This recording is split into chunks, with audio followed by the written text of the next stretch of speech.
What if I told you that the advice to simply eat more fruit could be a double-edged sword for millions of people? It sounds counterintuitive, right? We're always told fruit is the pinnacle of healthy eating.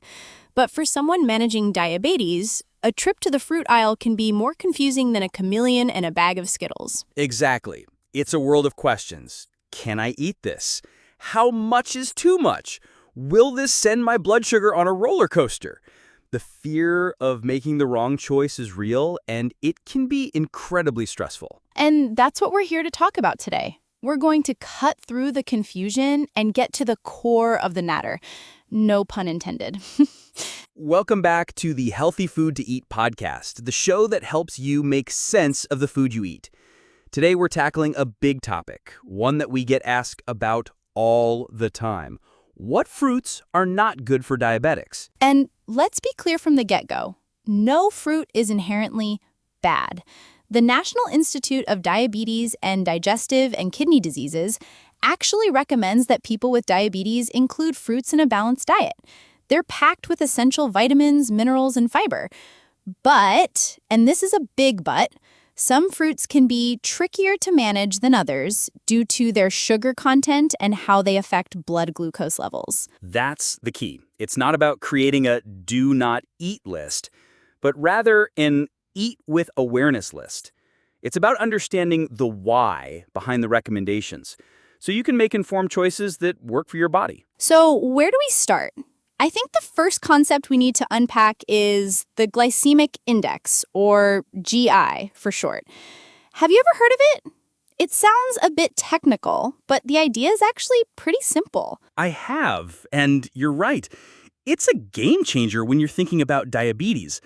The glycemic index is basically a rating system for foods that contain carbohydrates. It ranks them on a scale from 0 to 100, based on how quickly they cause your blood sugar levels to rise after eating. Exactly. Foods with a high GI are digested and absorbed quickly, leading to a rapid spike in blood sugar. Think of it like a fast-burning fuel. On the other hand, low GI foods are digested more slowly, causing a more gradual rise in blood sugar. That's the slow and steady burn we're looking for. So for someone with diabetes, choosing fruits with a lower GI is generally a safer bet. It helps maintain more stable blood glucose levels. Precisely. Now, this doesn't mean you can never touch a high GI fruit again, but it does mean you need to be more mindful of portion sizes. So let's get into the specifics. Which fruits tend to land higher on that glycemic index scale? One of the most common ones that comes to mind is watermelon. It's so refreshing, especially in the summer, but it has a high glycemic index, sitting around 72 to 80. A cup of watermelon has about 9 grams of carbohydrates, and eating a lot of it can definitely affect your blood sugar. That's a great example. It's so easy to eat a lot of watermelon in one sitting. Another tropical favorite that can be tricky is pineapple. Fresh pineapple has a GI that can range from 51 to 73, and just 1 cup contains about 16 grams of sugar. And it gets even more complicated with pineapple because the ripeness and where it comes from can change its GI. Canned pineapple, especially if it's packed in syrup, is something to be really cautious about. The GI can shoot up to 94, and you could be looking at 25 grams of sugar in just half a cup. Wow, that's a huge difference. It really highlights how processing can change a food's impact. Mangoes are another one. They're called the king of fruits in some places for a reason.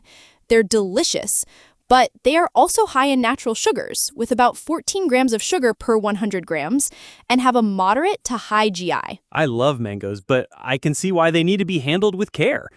A medium-sized mango can have a significant impact on blood sugar. What about bananas? They're such a convenient and popular fruit. Bananas are an interesting case. They are high in carbohydrates. A medium-sized banana has about 27 grams of carbs, with 14 of those being sugar. The ripeness really matters here. An overly ripe banana with brown spots will have a higher GI than a greener one.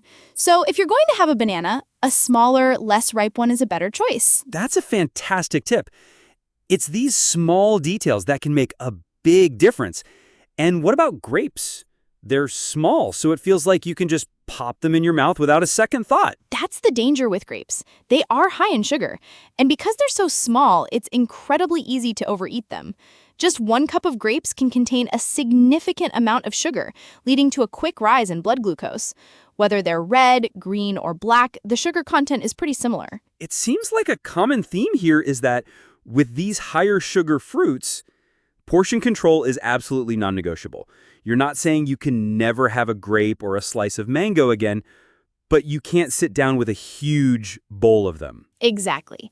The American Diabetes Association emphasizes that people with diabetes can eat any fruit, but moderation is key. It's about balance. For someone counting carbohydrates, a small piece of whole fruit or about half a cup of frozen or canned fruit typically contains around 15 grams of carbs, which is considered 1 serving. That's a really helpful guideline. So instead of a huge bunch of grapes, maybe just a handful, which is about 17 small grapes. And instead of half a large mango, maybe just a quarter of it. Have you ever tried pairing these fruits with something else to lessen the impact? Oh, absolutely. That's one of the best strategies. Pairing fruit with a source of protein or healthy fat can help slow down the absorption of sugar and prevent those sharp blood sugar spikes. That makes a lot of sense. So, for example, you could have a few apple slices with a spoonful of peanut butter or almond butter, or some berries with a handful of nuts or a dollop of Greek yogurt. You got it. The protein and fat act like a brake, slowing everything down. This not only helps with blood sugar control, but also keeps you feeling fuller for longer. Think about having some cheese with your fruit, or even a hard-boiled egg. It creates a more balanced snack. I love that idea. It's a practical tip our listeners can use right away. Now, we've talked a lot about fresh fruit. But what about other forms, like fruit juice and dried fruit? I have a feeling this is where things can get really tricky. You are 100% correct. Let's start with fruit juice. This is a big one. Many people think juice is just as healthy as the whole fruit, but that's a major misconception, especially for someone with diabetes. Why is that? What's the key difference? It all comes down to fiber. When you juice a fruit, you strip away most of the dietary fiber. And fiber is your best friend when it comes to managing blood sugar because it slows down the absorption of sugar. Without that fiber, you're essentially getting a concentrated shot of sugar that hits your bloodstream very quickly. So even 100% fruit juice with no added sugar can cause a rapid spike in blood glucose levels? Yes, absolutely. The glycemic index of orange juice, for example, can be as high as 76. A single 250 milliliter glass of juice can contain the equivalent of 2 portions of carbohydrates. If you have a couple of glasses a day, that adds up very fast. In fact, studies have shown that drinking fruit juice is associated with an increased risk of type 2 diabetes, whereas eating certain whole fruits is linked to a reduced risk. Managing diabetes can feel complicated. What to eat? What to avoid? Make it simple with the Ultimate Diabetes Diet Bundle. This printable PDF is an instant download, giving you everything you need to succeed. You'll get a complete 30-day diabetic meal plan to end decision fatigue, a clear diabetic food list so you always know your best options, 120 delicious diabetic-friendly snack ideas, a ready-to-go diabetic grocery list to make shopping a breeze. Stop stressing and start thriving. Click the link to get your instant download today. That's a powerful statistic. It really drives home the point that whole fruit is the superior choice. So what's the verdict on smoothies?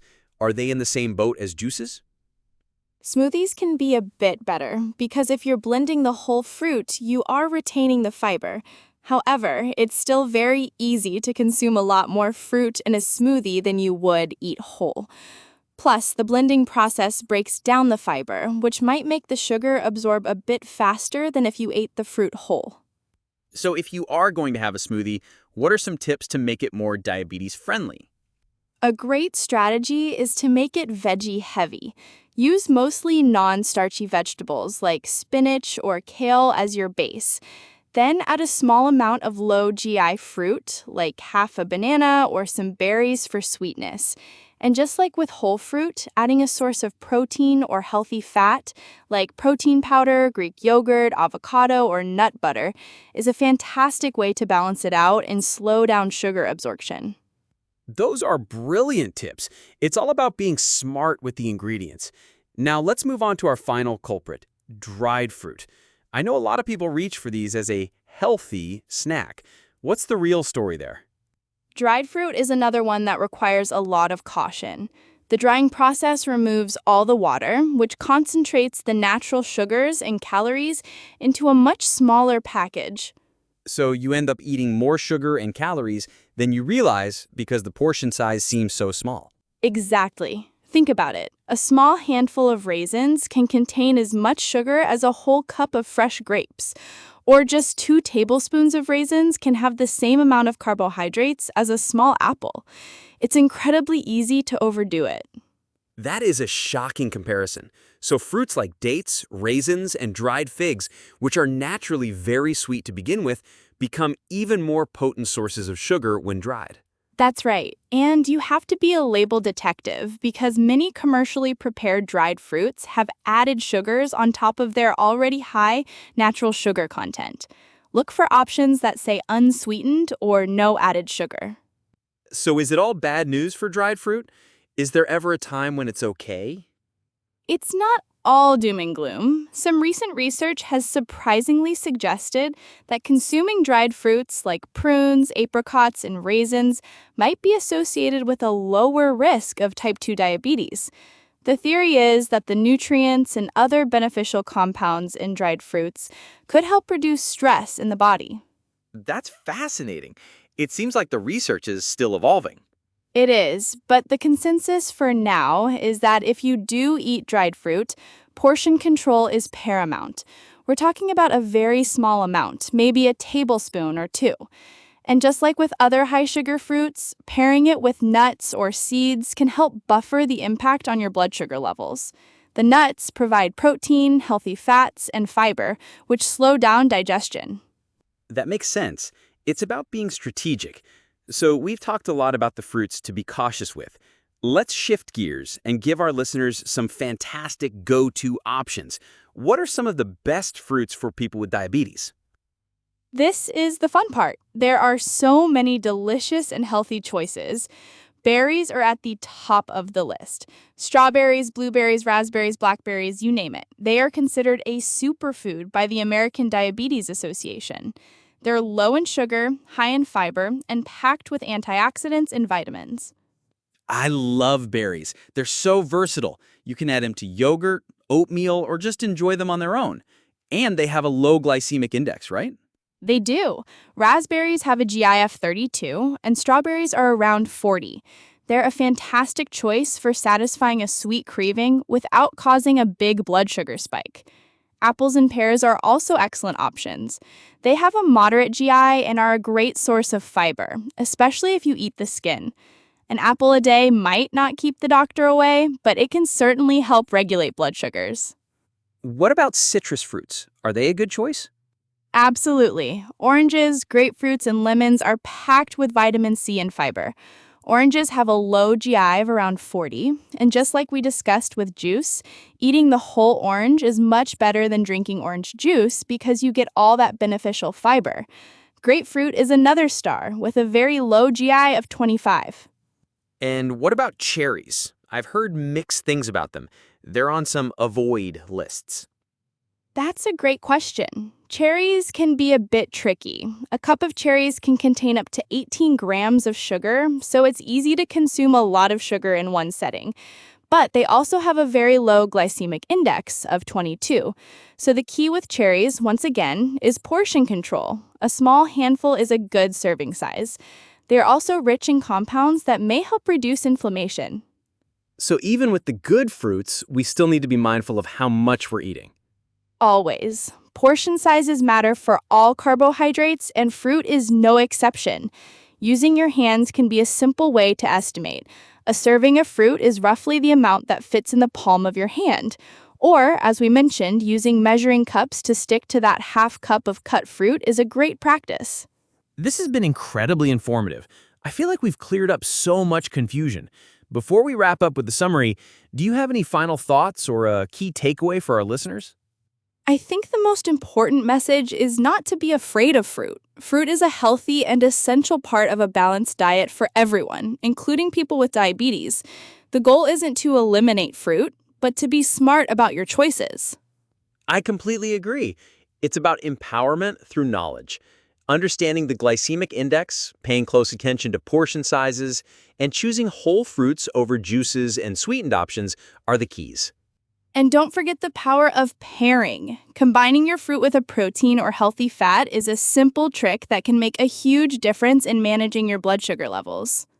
All right, it's time for a quick summary of what we've discussed today. The big question was, what fruits are not good for diabetics? And the answer isn't a simple list of forbidden fruits. That's right, no fruit is off limits, but some require more attention than others. Fruits with a higher glycemic index, like watermelon, very ripe bananas, and pineapple, can cause a faster rise in blood sugar. Others, like mangoes and grapes, are high in natural sugars, making portion control crucial. We also learned that how you eat your fruit matters immensely.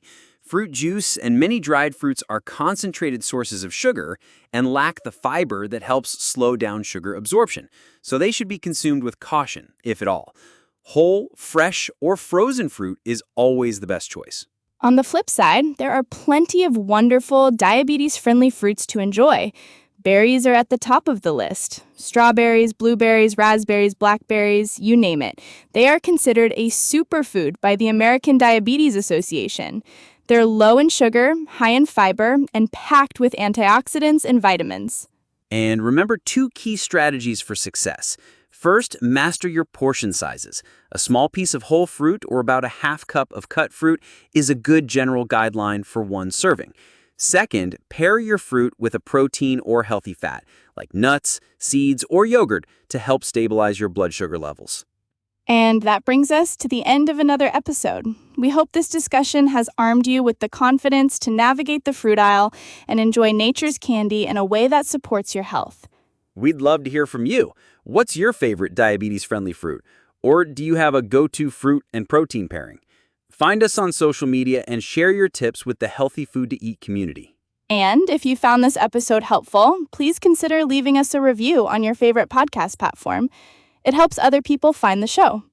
As always, remember that this podcast is for informational purposes only and is not a substitute for professional medical advice. Always consult with a healthcare professional or a registered dietitian for personalized guidance. Thanks for tuning in to the Healthy Food to Eat podcast. We'll be back next time with another deep dive into the food on your plate. Until then, eat well and be well.